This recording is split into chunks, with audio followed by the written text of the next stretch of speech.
नमस्कार दर्शकों, आज के हमारे विशेष कार्यक्रम में आप सबका स्वागत है। जैसे आप सब जानते हैं कि आज हम अंतर्राष्ट्रीय युवा दिवस मना रहे हैं, इंटरनेशनल यूथ डे। जैसे हम सब जानते हैं और जितने भी बड़े हमारे लीडर्स थे, इन्होंने हमेशा कहा कि युवा पीढ़ी हमारे देश का वो नींव है जो इस देश को आगे लेके जाने में सबसे ज़्यादा अपने आप को सामर्थ्य रखते हैं। इसीलिए युवा का हमारे देश में और पूरे विश्व में सबसे बड़ा योगदान रहता है। लेकिन हाँ, बीमारी एक ऐसी चीज़ होती है, ये उम्र को देखकर नहीं आती। ऐसी एक गंभीर बीमारी है एड्स, HIV, और ये यदि हम देखें नंबर्स की तो युवा में अधिक पाई जाती है, जो एक चिंता का विषय है। तो इन दोनों विषयों को एक साथ सजोते हुए आज हम बात करेंगे इसी विषय पर, और इस विषय पर अधिक जानकारी देने के लिए हम स्टूडियो में स्वागत करते हैं doctor PK Sikdar, assistant director lab service division, AIDS control society, Andaman Nicobar द्वीप समूह। कार्यक्रम में बहुत बहुत स्वागत है सर आपका। नमस्कार जी। जैसे हम जानते हैं कि आज अंतर्राष्ट्रीय युवा दिवस है, और ये जो बीमारी है एड्स, HIV, ये बीमारी अधिकतर लोगों में संक्रमण है, और विशेषकर अगर हम बात करें युवा पीढ़ी में हमें अधिक देखने को मिलती है सर। तो सबसे पहले मैं चाहूँगा कि जो HIV और जो एड्स, जो अलग अलग शब्द हैं, दो अलग अलग वाक्य हैं, इनके विषय में हम जानना चाहेंगे क्या दोनों ही एक होते हैं, या अगर नहीं है तो इनके बीच में जो डिफरेंसेस होती है उसके बारे में हम थोड़ा जानना चाहेंगे। जी, HIV एक्चुअली एक वायरस है, उनका फुल फॉर्म है ह्यूमन इम्यूनो डेफिशिएंसी वायरस जी। और एड्स का फुल फॉर्म होता है एक्वायर्ड इम्यूनो डेफिशिएंसी सिंड्रोम। जी। HIV एक जीवाणु है, वायरस है। जब किसी व्यक्ति के शरीर में जाता है तब उसके शरीर में जाके जो वाइट ब्लड सेल है, वाइट ब्लड सेल को इन्फेक्ट करता है, और धीरे धीरे जो वाइट ब्लड सेल है उसका नंबर को कम करता है। जिसे हम कहते हैं कि जितना वाइट ब्लड सेल का नंबर कम होगा, शरीर का रोग प्रतिरोध क्षमता यानी कि इम्यून सिस्टम उतना ही कम होगा। जी। जब शरीर का इम्यून सिस्टम बहुत कम होता है तो बहुत सारा अपॉर्चुनिस्टिक इन्फेक्शन, TB या फिर बाकी जो बीमारियां हैं वो उन पे आ जाता है। तब क्या होता है, एक सिम्टम्स नहीं, बहुत सारे सिम्टम्स आता है। ये एक से अधिक मात्रा में जो सिम्टम्स आता है उसको हम सिंड्रोम कहते हैं। ऐसा स्टेज को हम कहते हैं एक्वायर्ड इम्यूनो डेफिशिएंसी सिंड्रोम या फिर एड्स। HIV एक वायरस है, और जब इसका सिम्टम्स दिखाई देते हैं कुछ वर्षों बाद, उस स्टेज को हम एड्स कहते हैं। ओके। वैसे में जब बीमारी फैलती है तो उनका ट्रांसमिशन जो होता है, अलग अलग मोड ऑफ ट्रांसमिशन होता है। लेकिन यहाँ पे भी एक चीज़ हमें जो है गौर करना है कि कई बार हम किसी बीमारी का एक गलत नज़रिया देखते हैं। जैसे कि एक मिथ अगर हम कहें, लोगों के अंदर ये रहती है कि जैसे हम एड्स की बात कर रहे हैं, HIV की बात करें, तो लोगों को लगता है कि अगर किसी को HIV है तो उनके द्वारा प्रयोग जो टॉवल है वो यूज़ नहीं करते हैं, पिलोज यूज़ नहीं करते हैं। तो कहीं ना कहीं एक जो मिथ रहती है वो रह जाती है और दोनों को प्रभावित करती है। तो वैसे में किस प्रकार से जो है एड्स जो है फैलता है उसके बारे में जानेंगे, और जो ये मिथ वगैरह होते हैं इसके बारे में भी कुछ जानना चाहेंगे सर। जी, सबसे पहले तो हमें ये जानना चाहिए कि जो HIV है वो कैसे फैलता है। जी। तो HIV फैलने का मुख्यतः 4 कारण होता है। पहला है जो HIV संक्रमित जो व्यक्ति है उसके साथ अगर कोई असुरक्षित यौन संबंध करता है तो फैलता है। दूसरा है कि जो भी इन्फेक्टेड नीडल या फिर सिरिंज है उसको अगर इस्तेमाल करता है तब HIV फैलता है। या फिर इन्फेक्टेड जो गर्भवती माता है उनसे उनका बच्चों में जाता है जब वो गर्भावस्था में रहता है, या फिर प्रसव के दौरान, या फिर जब स्तनपान करते हैं तब ये HIV जो है माँ से बच्चों में जाने के चांसेस रहता है। या फिर और लास्ट है इन्फेक्टेड ब्लड, और ब्लड का जो कंपोनेंट है उससे जो है उससे भी जाने का चांसेस है। लेकिन लास्ट वाला जो कारण है ब्लड से फैलने का कारण है, ये काफ़ी हद तक रोका गया है, क्योंकि ब्लड बैंक में जो भी ब्लड चढ़ाते हैं, चढ़ाने से पहले ब्लड बैंक में उस ब्लड का HIV जांच किया जाता है। अगर कोई भी यूनिट पॉजिटिव होता है तो उस ब्लड को डिस्कार्ड किया जाता है, वो नहीं चढ़ाते हैं। अब ये है 4 कारणों से फैलता है। अब हमें कुछ मिथ है, लोगों की मन में शंका होती है, उस शंका को भी दूर करना चाहिए। जैसे कि हम अगर हाथ मिलाते हैं, गले लगाते हैं, एक साथ उठते बैठते खाते हैं, घूमते हैं, एक ही शौचालय का इस्तेमाल करते हैं, जैसे कपड़ा, टॉवल, पिल्लो अगर बिस्तर का इस्तेमाल करते हैं, या फिर मच्छर काटने से भी नहीं फैलता है, या फिर जो खांसने छींकने से भी, ये सब कारणों से HIV नहीं फैलता है। अब जैसे कि हम आज बात कर रहे हैं उनके प्रोटेक्शन के लिए, उनके एक्ट के लिए जो 2017 में शुरू हुई थी, तो वैसे में कहीं ना कहीं ये इम्पोर्टेंस होता है कि अगर कोई व्यक्ति को HIV हुआ है तो उसे जो है उसके जो मानवीय अधिकार होते हैं उससे आप वंचित नहीं कर सकते हैं, दूर नहीं रख सकते हैं। तो जिस कारण से ये एक्ट को लागू किया गया था। तो मैं जानना चाहूँगा कि, और हमारे जितने भी दर्शक है ये जानना चाहेंगे कि जो परिभाषा है, जो डेफिनेशन होती है इस एक्ट की, वो क्या होती है, इतना इम्पोर्टेंस क्यों होता है इस एक्ट का, जिस कारण से या जिससे जो है जो व्यक्ति उससे ग्रसित है, जो उस बीमारी से पीड़ित है, उसके बचाव के लिए ये एक्ट कितना जो है महत्वपूर्ण होता है? जी, ये जो HIV and AIDS prevention and control act 2017 ये पूरे हिंदुस्तान में 10 सितंबर 2018 में लागू किया गया है। जी। ये एक्ट जिसे हम अधिनियम भी कह सकते हैं, इसमें 50 सेक्शन है जो कि 14 चैप्टर में है। और ये जैसे मैंने कहा पूरा हिंदुस्तान में लागू किया गया। उनका जो मेन ऑब्जेक्टिव है, जो HIV इन्फेक्टेड जो लोग हैं उनका जो मानवीय अधिकार है, उनका अधिकार को संरक्षण करना है और HIV को और फैलने से रोकना है। जी। और तृतीय, थर्ड और एक है कि कुछ लोग या फिर कुछ संस्थान जो सेंट्रल गवर्नमेंट या फिर स्टेट गवर्नमेंट का गाइडलाइन फॉलो करके HIV को रोकने के लिए जो काम करते हैं, उनको जो है लीगली काम करने दिया जाना, उनको पर कोई रेस्ट्रिक्शन नहीं लाना। अब कोई भी गैजेट या फिर एक्ट जब भी नोटिफाई होता है, उसमें कुछ डेफिनेशन, कुछ वर्ड का इस्तेमाल होता है, यानी कि जब ये पूरे गैजेट को पढ़ेंगे कुछ वर्ड बार बार आएंगे, तो वो पहले जानना जरूरी है। जैसे एक्ट है, एक्ट का मतलब होता है अधिनियम, जिसके बारे में अभी हम डिस्कस कर रहे हैं, ठीक है। फिर होता है डिस्क्रिमिनेशन। डिस्क्रिमिनेशन क्या होता है? जो HIV पॉजिटिव लोग होते हैं उनके साथ भेदभाव होते हैं। और उसके बाद है HIV positive person. HIV positive person वो होता है जिनका रक्त जांच के बाद वो HIV पॉजिटिव पाया गया है। दूसरा है HIV protected person. HIV protected person वो है या तो वो HIV का जो टेस्ट है, टेस्ट में पॉजिटिव पाया गया हो, या नहीं तो वो कभी कोई व्यक्ति HIV पॉजिटिव व्यक्ति के साथ कभी रहा हो या फिर अभी HIV पॉजिटिव व्यक्ति के साथ रहता हो, संबंध हो। जी, जी, जी, जी। ये कुछ डेफिनेशन है जो जरूरी है हमें इस एक्ट को जानने के लिए। जी। तो जब भी अगर कोई व्यक्ति को ये बीमारी होती है, तो जनरली किसी भी बीमारी में अगर हम बात करें तो जो थॉट प्रोसेसिंग होता है ऑपोजिट व्यक्ति का, वो एक अलग किस्म में होता है। तो वैसे में ये जो भेदभाव होता है, डिस्क्रिमिनेशन होता है, ये बहुत ज़्यादा होता है।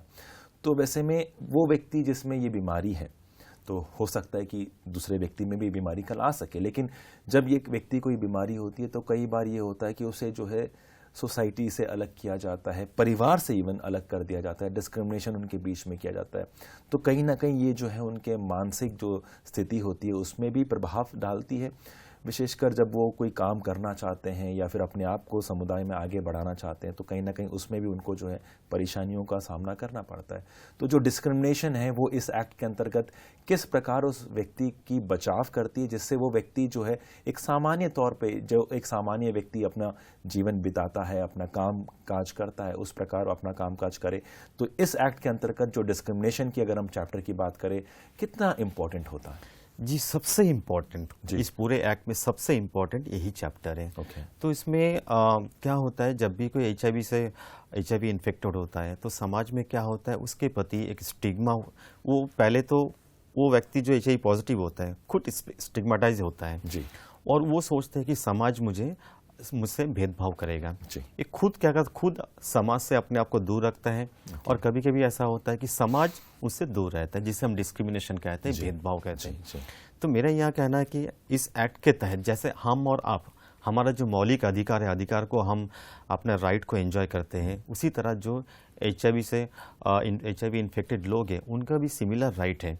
उनका भी राइट है हमारे जैसा एजुकेशन इंस्टीट्यूट में एडमिशन लेना, हेल्थ केयर सपोर्ट में, हेल्थ केयर का जो प्रोविज़न है उसको एंजॉय करना, वो हमारे, they have the equal right, उनके पास इक्वल राइट है हमारे जैसे घूमना, कोई प्रॉपर्टी को खरीदना, प्रॉपर्टी को रेंट में लेना, या फिर कोई सरकारी जो ऑफिस है या फिर प्राइवेट ऑफिस है उसमें किसी भी पद पे जो है उनके क्वालिफिकेशन के हिसाब से वो बैठ सकते हैं, नौकरी कर सकते हैं। तो जो अधिकार हम एंजॉय करते हैं वो अधिकार वो एंजॉय कर सकते हैं, वो डिस्क्रिमिनेशन नहीं होना चाहिए। इसी में दूसरा आता है कि कभी कभी क्या होता है कि जो HIV पीड़ित है उनके साथ वायलेंस करते हैं, मारपीट करते हैं, गाली गलौज करते हैं, कभी कभी क्या होता है हेट स्पीच करते हैं। तो वो नहीं करना चाहिए, ये एक्ट उनको बचाता है कि यानी कि हम उनके साथ कोई सोशल मीडिया, इलेक्ट्रॉनिक मीडिया या फिर प्रिंट मीडिया या फिर अपना कोई जेस्चर, कोई पोस्टर या फिर कोई ऐसा कोई पम्पलेट, लीफलेट इस तरह का डिस्ट्रीब्यूशन करके भी हम उनके प्रति कुछ हेट नहीं कर सकते। जो अधिकार हमारा है वो अधिकार भी उनका है। ओके। तो जब हम कंसेंट की बात करें, मतलब उनके नॉलेज के बिना उनके जो आइडेंटिटी है उसको रिवील नहीं करना। जैसे कि कभी कभी जब रिवील हो जाता है तभी जाके मैं समझता हूँ कि डिस्क्रिमिनेशन जो है वो ज़्यादा बढ़ता है। जब तक पता नहीं चलता कि ऑपोजिट में किसी को है तो ऑब्वियस बात है कि हम जो है मेल मिलाप में रहते हैं, एक साथ रहते हैं। लेकिन जब ऑल ऑफ अ सडन पता चल जाता है तो कहीं ना कहीं ये जो कॉन्सेंट जो होता है, उनकी मंजूरी, उनके नॉलेज के बिना जब ये चीज़ फैल जाता है, ये बहुत बड़ा एक भेदभाव के लिए एक बहुत बड़ा एक इंस्ट्रूमेंट बन जाता है। तो कहीं ना कहीं जो कॉन्सेंट वाला चैप्टर होता है ये बहुत अनिवार्य है, मैं समझता हूँ। तो जैसे इस राइट में, इस एक्ट में हम जानना चाहेंगे कि जो कॉन्सेंट होता है ये जब तक उस पर्सन से हम ना ले तब तक हम किसी को बता नहीं सकते। तो कॉन्सेंट का इस चैप्टर में या कॉन्सेंट का जो इस एक्ट में रोल क्या है सर?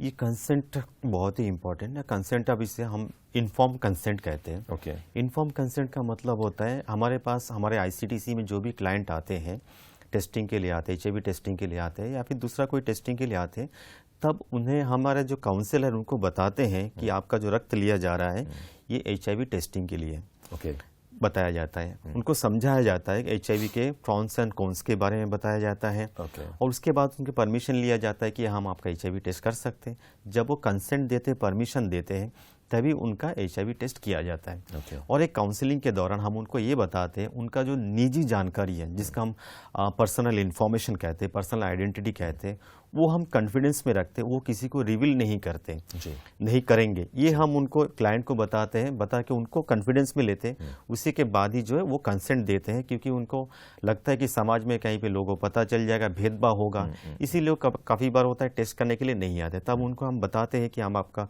पर्सनल इन्फॉर्मेशन हाइड करके रखेंगे, तब वो जाके टेस्ट करते हैं। लेकिन कभी कभी कुछ ऐसा सिचुएशन है जहाँ पे कंसेंट की आवश्यकता नहीं होता है। तो ऐसा कौन सा सिचुएशन है जहाँ पे कंसेंट की आवश्यकता नहीं होता है? अब मान के चलिए एक हेल्थ केयर प्रोवाइडर दूसरा हेल्थ केयर प्रोवाइडर को इनका इन्फॉर्मेशन साझा कर सकते हैं। कोई HIV क्लाइंट अगर हॉस्पिटल में एडमिट होता है तो स्टाफ, नर्स, डॉक्टर उनको ट्रीटमेंट करना है, तो ट्रीटमेंट करने के लिए उस रोगी का सही जानकारी होना जरूरी है। तो हमारे काउंसलर उस टाइम में वार्ड में जहाँ पे एडमिट है वहाँ का जो डॉक्टर, स्टाफ, नर्स है उनको बताते हैं। तो हेल्थ केयर प्रोवाइडर दूसरा हेल्थ केयर प्रोवाइडर को बता सकते हैं। हमारा जो हेल्थ केयर प्रोवाइडर है, काउंसलर है, ये उस व्यक्ति का जो पार्टनर है, पार्टनर को इनका HIV स्टेटस बता सकते हैं। कोर्ट का अगर कोई ऑर्डर है, कोर्ट में कोई जुडिशियल प्रोसीडिंग है, तब कोई एपिडेमियोलॉजिकल सर्वे हो गया या फिर स्टैटिस्टिकल सर्वे हो गया, तब जो है उनका इन्फॉर्म कंसेंट नहीं चाहिए। फिर हमारा जो ब्लड बैंक होता है वहाँ पे ब्लड का स्क्रीनिंग होता है, HIV, सिफिलिस और बाकी का स्क्रीनिंग होता है, उसके लिए भी कंसेंट की आवश्यकता नहीं होता है। या फिर कोई मेडिकल रिसर्च जहाँ पे बॉडी का ऑर्गन या फिर शरीर का कोई भी कण, टिश्यू का इस्तेमाल होता है मेडिकल रिसर्च के लिए, तो वहाँ पे जो है इन्फॉर्म कंसेंट की आवश्यकता नहीं है। अदरवाइज जो भी क्लाइंट हमारे पास आते हैं उनका कंसेंट लेना अति आवश्यकता है। तो वैसे में अगर किसी को पॉजिटिव है, हमें पता चलता है, तो सबसे पहले इसकी जो सूचना होती है उनके परिवार के सदस्यों को दी जाती है।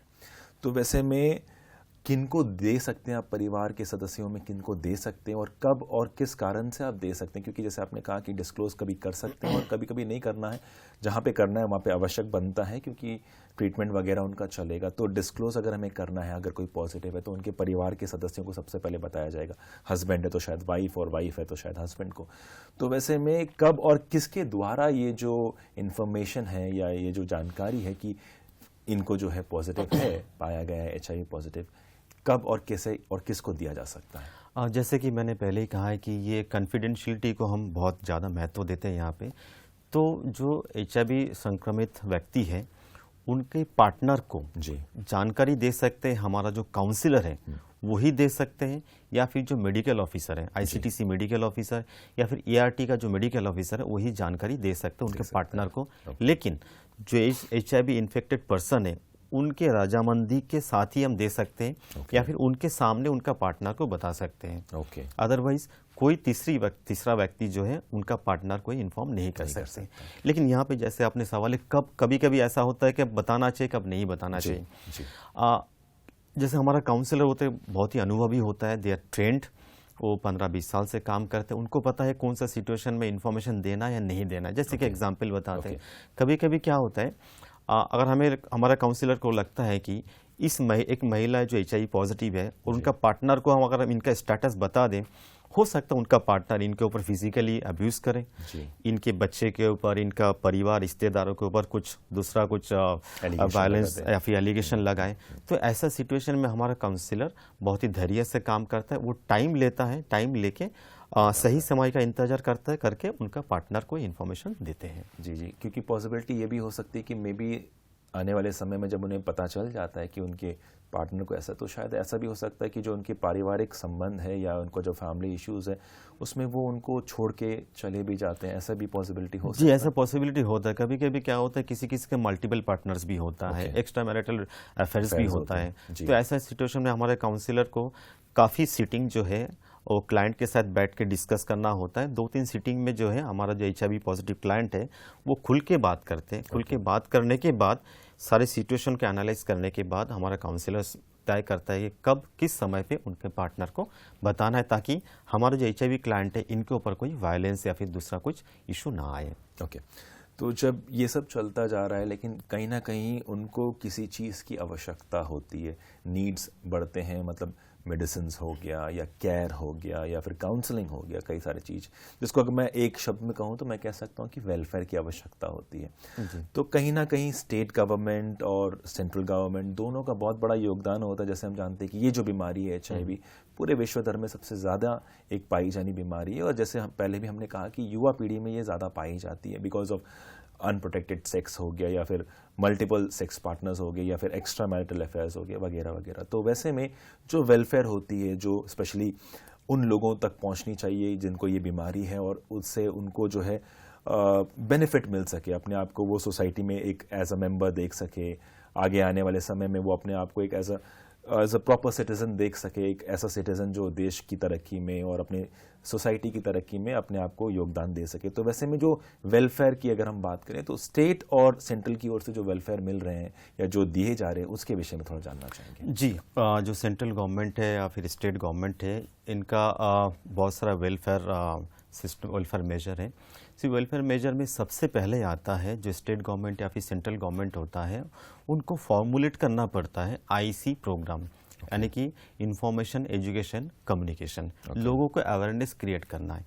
ये प्रोग्राम को चॉक आउट करते, फॉर्मुलेट करते हैं। फॉर्मुलेट करने का जो बेसिस होता है वो देखना होता है कि age wise age wise formulate करते हैं, जेंडर वाइज फॉर्मुलेट करते हैं।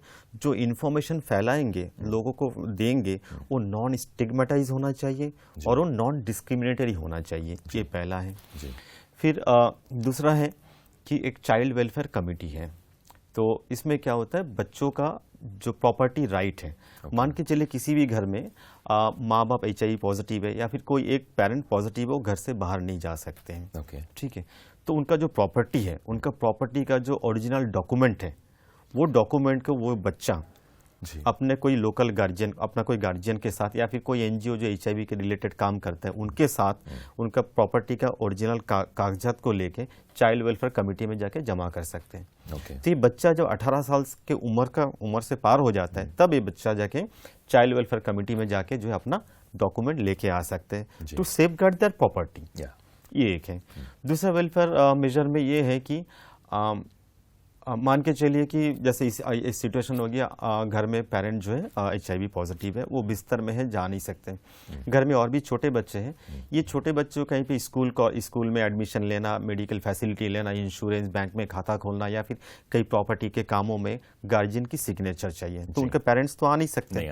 ऐसे सिचुएशन में उस घर के ऐसा कोई बच्चा जो 12 से 18 साल की उम्र का है, वो एज ए गार्जियन जो है काम कर सकता है। ये भी सरकार की तरफ से एक मेजर है। अब जैसे हम जानते हैं कि जो बीमारी, मतलब एक व्यक्ति को अगर वो बीमारी है तो वो व्यक्ति अपना बीमारी वो बीमार रहता है। तो वैसे में कहीं ना कहीं जो हेल्थ फैसिलिटेटर्स या फिर हेल्थ वर्कर्स हैं, ये उन तक जाते हैं, उनका ट्रीटमेंट करते हैं या फिर ब्लड टेस्ट वगैरह करते हैं, तो कहीं ना कहीं ये भी एक्सपोजर में आते हैं जी। तो एज एन इंडिविजुअल इनका भी अपना एक परिवार होता है, एज एन इंडिविजुअल इनका भी एक अपना पहचान होता है, तो कहीं ना कहीं इनका जो सेफगार्ड होता है वो भी बहुत महत्वपूर्ण होता है, मैं समझता हूँ। तो किस प्रकार हम अगर बात करें जो सेफगार्ड होता है, जो वर्किंग एनवायरनमेंट होता है, स्पेशली जो इसमें मतलब इस पर्टिकुलर बीमारी की ओर काम कर रहे हैं, उन लोगों के लिए काम कर रहे हैं जो इस बीमारी से ग्रसित हैं, उनको बचाने के लिए काम कर रहे हैं, तो वैसे में किस प्रकार एक व्यक्ति जो एक हेल्थ वर्कर है, जो इनकी तरफ काम कर रहा है, इनके लिए काम कर रहा है, अपने आप को किस प्रकार ये बचा सकता है इस बीमारी से, और क्या जो फैसिलिटीज़ हैं डिपार्टमेंट इनको दे रहा है, और किस प्रकार से ये अपने आप को जो है सेफगार्ड करते हुए, ना केवल अपने आप को, अपने परिवार को भी सेफगार्ड करते हैं, अपने आप को सेफगार्ड करने के माध्यम से किस प्रकार से ये अपने आप को बचा सकते हैं इस बीमारी से, और जो बीमार से ग्रसित हैं उनको किस प्रकार ये जो है देखभाल कर सकते हैं। जी, इसे हम कहते हैं जैसे ऑक्यूपेशनल एक्सपोजर कहते हैं। सो ऑक्यूपेशनल एक्सपोजर में क्या होता है, जो भी टेक्निकल स्टाफ होता है वो HIV पॉजिटिव लोगों का ब्लड लेते हैं, टेस्ट करते हैं, तो उस टाइम में क्या होता है, नीडल प्रिक इंजरी हो सकता है, यानी कि हमारा जो टेक्नीशियन है उनको भी HIV का जो संक्रमित रक्त है उन पे आ सकते हैं। तो ऐसे सिचुएशन में हम जो टेक्निकल स्टाफ है, स्टैब्लिशमेंट का रिस्पॉन्सिबिलिटी है कि इनको यूनिवर्सल प्रिकॉशन जो आइटम होते हैं, ग्लोव्स है, मास्क है, एप्रॉन है, हेड कैप है, शू कैप है, ये सारा चीज़ को मुहैया कराना, प्लस उनको कैसे इस्तेमाल करना उसका ट्रेनिंग देना। अगर कोई नीडल प्रिक इंजरी हो जाता है तो उसके लिए एक मेडिसिन है, उसको PEP कहते हैं, जो पोस्ट एक्सपोजर प्रोफाइलैक्सिस। मतलब आप एक बार एक्सपोज हो गए तो आप 72 घंटे के अंदर उनको ये दवाई देना, ये दवाई देने से जो है उनके अंदर ये बीमारी को रोक सकते हैं। और दूसरा होता है कि हर एस्टैब्लिशमेंट का रिस्पॉन्सिबिलिटी होता है कंप्लेंट ऑफिसर का अपॉइंटमेंट करना। तो कोई भी ऑर्गेनाइजेशन जहाँ पे 100 या 100 से ज़्यादा लोग काम करते हैं, वहाँ पे एक कंप्लेंट ऑफिसर का अपॉइंटमेंट होना अनिवार्य है। और हेल्थ सेक्टर में जहाँ पे 20 या 20 से ज़्यादा लोग काम करते हैं, वहाँ पे कंप्लेंट ऑफिसर का अपॉइंटमेंट होना जरूरी है। ओम्बड्समैन जिसको हम कहते हैं, नहीं, ये कंप्लेंट ऑफिसर है, ओम्बड्समैन दूसरा है, ये कंप्लेंट ऑफिसर है। तो अब तक अंडमान में हमने 93 कंप्लेंट ऑफिसर हमने अपॉइंटमेंट क्या बोलते हैं वो अपॉइंटमेंट किया है, उसमें 44 हेल्थ सेक्टर में और 49 जो है बाकी सेक्टर में है। अगर कोई HIV इन्फेक्टेड लोग है जिसको कंप्लेन है, उनको डिस्क्रिमिनेशन किया जाता है, तो किसे शिकायत करेंगे? वो ये कंप्लेंट ऑफिसर को शिकायत करेंगे। जैसे आपने ओम्बड्समैन का कहा, जिसको हम लोकपाल कहते हैं, बहुत सारे स्टेट में 2 या 2 से ज़्यादा ओम्बड्समैन है, लेकिन हमारा अंडमान में एक ही ओम्बड्समैन है, जो कि हमारा डायरेक्टर ऑफ हेल्थ सर्विसेज है।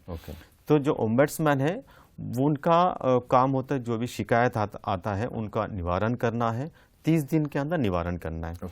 लेकिन अगर कोई मेडिकल इमरजेंसी होता है तो उनको 24 घंटे के अंदर उनको निवारण करना पड़ता है।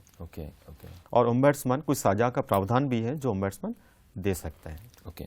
जो इन सब के साथ जब हम कोर्ट की, कानून की अगर हम बात करें, तो कानून कई तरह के व्यवस्था जो है इन्हें प्रदान करता है कि इन्हें जो है डिस्क्रिमिनेशन ना किया जाए, अगर ऐसा कुछ होता है तो किस प्रकार इनके बचाव में जो है पूरा जो है हमारा सिस्टम आ सकता है, क्योंकि we can not discriminate them. तो वैसे में कोर्ट का जो रोल होता है ऐसे केसेस वगैरह में कितना इम्पोर्टेंट होता है, और कोर्ट का रोल इसमें क्या होता है? सबसे पहले डिपार्टमेंट में अगर कोई इशू है तो लोग जो है कंप्लेंट ऑफिसर को अप्रोच कर सकते हैं, नहीं तो वो हेल्थ रिलेटेड कोई भी इशू है तो ओम्बड्समैन या फिर लोकपाल को अप्रोच कर सकते हैं। यहाँ पे अगर उनको सेटिस्फेक्शन नहीं मिलता तो कोर्ट में जा सकते हैं। कोर्ट में जो है 2-3 सेक्शन है यहाँ पे। अगर कोई भेदभाव करते हैं, वायलेंस करते हैं, तो वहाँ पे कोर्ट में जो है फाइन का प्रावधान है, जो कि 1 लाख रुपए तक है। और इम्प्रिजनमेंट भी है। इम्प्रिजनमेंट में 3 महीने तक है, या फिर 3 month plus 2 lakh rupees fine उसके साथ है। और दूसरा है कि ओम्बड्समैन जो भी सजा देते हैं, जो वर्डिक्ट देते हैं, उसको अगर पालन नहीं करते हैं तो 1000 रुपीस का जो फाइन का प्रावधान है। अगर वो 1000 रुपीस उन्होंने पे नहीं किया तो हर आने वाले दिन में 500, 5000 करके उसमें जुड़ते जाएगा। और थर्ड है, जो कोर्ट में जो प्रोसीडिंग होता है उस टाइम में लोगों का जो पर्सनल आइडेंटिटी है उसको रिवील नहीं करना है। कोर्ट प्रोसीडिंग में अगर रिवील करते हैं कोई तो उस टाइम में 1 लाख रुपए का फाइन का प्रावधान है यहाँ जी पे। जी। एक आखिरी सवाल के तौर पर मैं आपसे पूछना चाहूँगा या कहना चाहूँगा कि जितने भी दर्शक इस वक्त हमें देख रहे हैं, मैं चाहूँगा कि आप उन्हें एक संदेश दें, क्योंकि जैसे हमने ये विषय रखा, बहुत ही महत्वपूर्ण विषय और युवा पीढ़ी के लिए बहुत ही महत्वपूर्ण है। तो मैं चाहूँगा कि जितने भी लोग इस वक्त हमें देख रहे हैं, आप उन्हें एक शॉर्ट संदेश दें जिससे वो समझ पाए कि किस प्रकार आपको इस बीमारी से अपने आप को दूर रखना है। दर्शकों, जैसे हम जानते हैं prevention is better than cure, जानकारी ही बचाव है। तो ऐसे में अगर आपको जानकारी चाहिए, अधिक से अधिक आपका जो संकोच है उसको दूर करना है, तो हमारा टोल फ्री हेल्पलाइन नंबर है 1097, जिसमें आप कॉल करके सारी जानकारी ले सकते हैं। और फिर हमारा नैको एड्स ऐप है जिसको आप प्ले स्टोर से डाउनलोड कर सकते हैं। डाउनलोड करके नैको HIV और एड्स और फिर HIV एक्ट के बारे में सारे जानकारी ले सकते हैं। और आपके नज़दीक जो भी ICTC है, वहाँ पे ICTC में हमारा काउंसलर है, हमारे काउंसलर के पास जा सकते हैं, परामर्श कर सकते हैं और आपने जितने भी संकोच है HIV और HIV एड्स के बारे में या फिर HIV एक्ट के बारे में जानकारी लेना चाहते हैं, उसे आप ले सकते हैं। जी, बहुत बहुत धन्यवाद डॉक्टर PK सिकदर, आप कार्यक्रम में आए और बहुत अच्छे रूप से, सुंदर रूप से आप समझाया और इसका जो महत्व था, मैं समझता हूँ कि जितने भी लोग इस वक्त हमें देख रहे हैं वो समझ पाएंगे। तो कार्यक्रम में आने के लिए बहुत बहुत धन्यवाद सर। थैंक यू मुझे बुलाने के लिए और ये जानकारी साझा कर देने के लिए। जी। तो दर्शकों, मैं समझता हूँ कि आज का विषय और आज का कार्यक्रम बहुत ही लाभदायक था और विशेषकर जैसे आज हम अंतर्राष्ट्रीय युवा दिवस मना रहे हैं, मैं सभी युवाओं से यही अर्जी करूँगा कि आप अपने आप को जो है सुरक्षित रखें और जिस प्रकार से जो बीमारियाँ आज के दौर पर फैल रही हैं, आप अपने आप को इससे दूर रखें, क्योंकि कल जो हमारा भविष्य रहेगा वो युवा पीढ़ी के कंधों पर ही रहेगा। आप हमारे भविष्य हैं, तो मैं चाहूँगा कि युवा पीढ़ी इस विषय पर अधिक सोच विचार करे। तो दर्शकों, आज का हमारा यह कार्यक्रम और आज का यह विषय यहीं समाप्त होता है। हम अगले हफ्ते एक नए विषय के साथ आपके समक्ष प्रस्तुत होंगे। तब तक के लिए धन्यवाद।